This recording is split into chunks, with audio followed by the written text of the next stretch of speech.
So there was an Amazon exclusive for Cobra Eels that I ordered. I tried to, but even before I could get mine, it was sold out. So Amazon never did ship my Cobra Eel. That's why today I've got the retro Cobra Eel instead. This is Hervé from Comic Book Bin, filling you in since 2002. Let's look at the Cobra Eel. The Cobra Eel is a classic G.I. Joe character. They are the Demolition and Frogmen of the Cobra Forces. What's interesting about them is that several Cobra Legions, like the Snow Serpents, have to become eels before they specialize in other branches. The eels would be the equivalent of a Navy SEAL since they can function in water but also function in other terrains. They're described as being part of the Cobra Navy, if there is such a thing. The good thing about the retro Cobra Eel is that Hasbro decided to not change too much about this figure. So even though it was an exclusive with Amazon, the re-release retro version captures the spirit of the original figure. The hues apparently from collectors who've got both are almost the same. Slight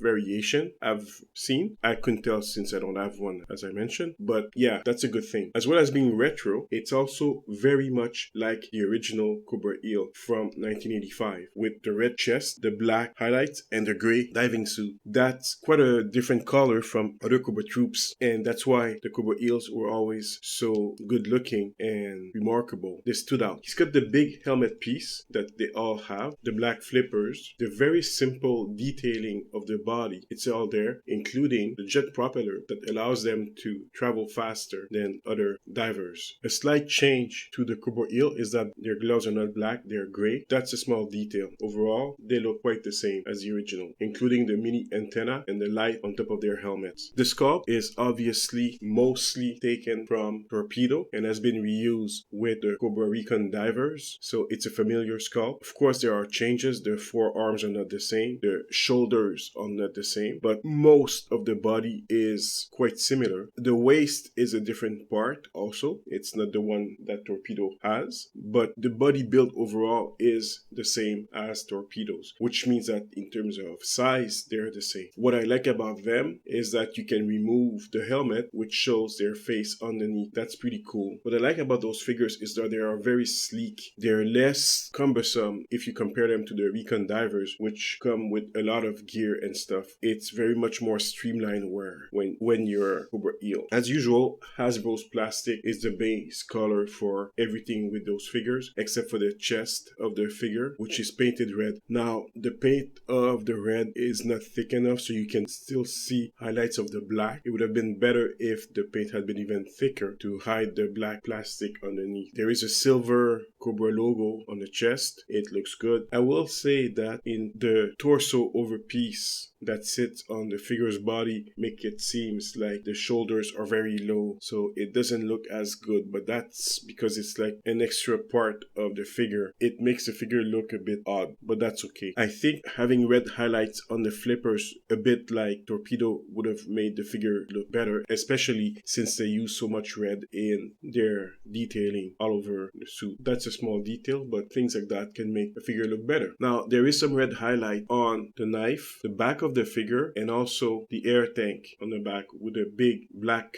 Cobra logo. It's nice looking. Of course, the eel scales up with the figures from the same body mold, which means Torpedo and the Recon divers. Now, Torpedo, the Recon divers, and the Cobra Eel tend to be on the smaller side of G.I. Joe Classified, but that's okay. They don't have to be huge and big. They're very sleek. The flipper will add a lot of stability, although some of my eels have been falling once in a while. They're not too top heavy, even though the backpack seems a bit big. It still hold up pretty well. If you push them just a bit forward, you'll make sure that you distribute most of the weight on the front, which means that the figure will not tend to topple back. The articulations are the usual ones. There's a separate neck part. It's very flexible and gives quite a lot of range to the Cobra Eel. It can look down, up, twist, side to side. It's a lot of good motion considering the size of the helmet and so on. Well, the helmet doesn't affect the articulation, but it's good. I like the mobility of the head. There's a lot of flexibility. There is a butterfly joint, but it seems is a bit encumbered by the straps for the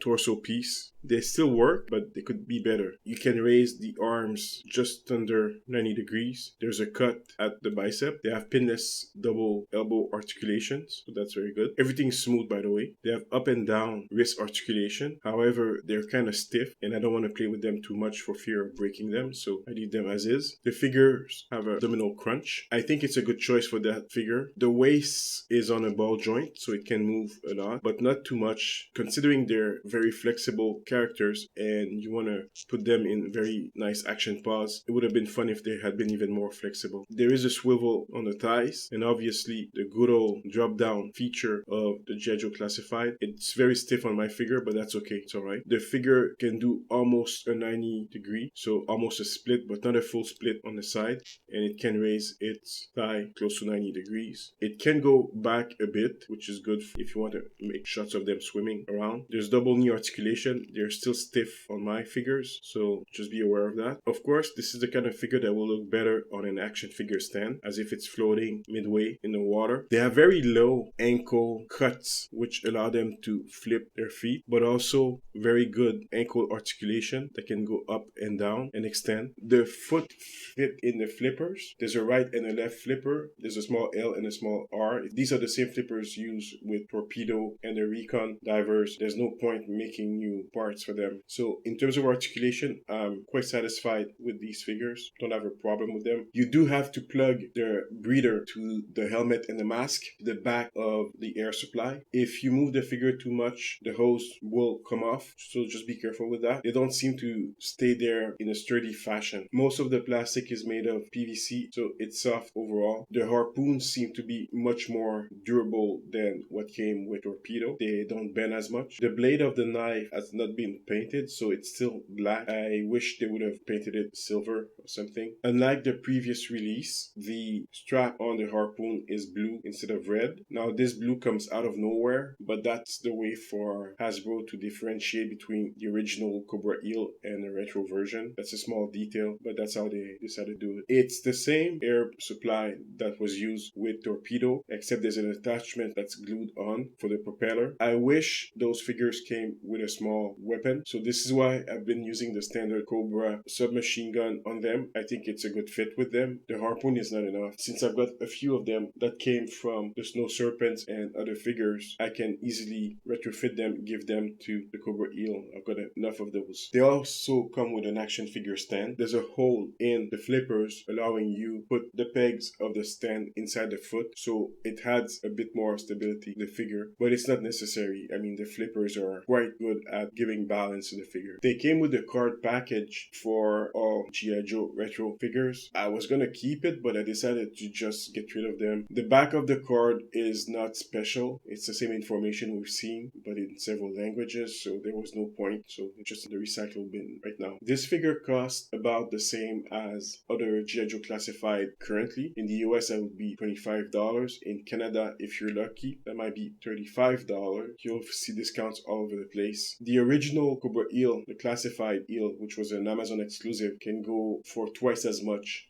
even on Amazon and on auction sites. Many collectors missed out on the original Cobra Eel. I was one of them, even though I ordered it on Amazon. I never got my shipment. This figure was necessary and I believe extremely popular. It is an army builder. As you can see, I've got 4 of them. If they're on sale one day, I'll get more, which they probably will be in a few months. Amazon tends to reduce the price on those figures after a while, so they'll be on sale. All of that to say that these figures are very in demand because they weren't available when they came out, the original version, and this version is so similar to the original. There's just a few changes in the hue of the red and the gray that it's good enough for most people. Well, it should be good enough. It has exactly the same gear. The only thing that might bother someone is maybe the straps color. If I'm not mistaken, also there's also a specific Cobra Eel logo on the air supply that's not there. Small changes like that. Most people will not not really worry about that. So this figure will be extremely popular. I think it is popular, and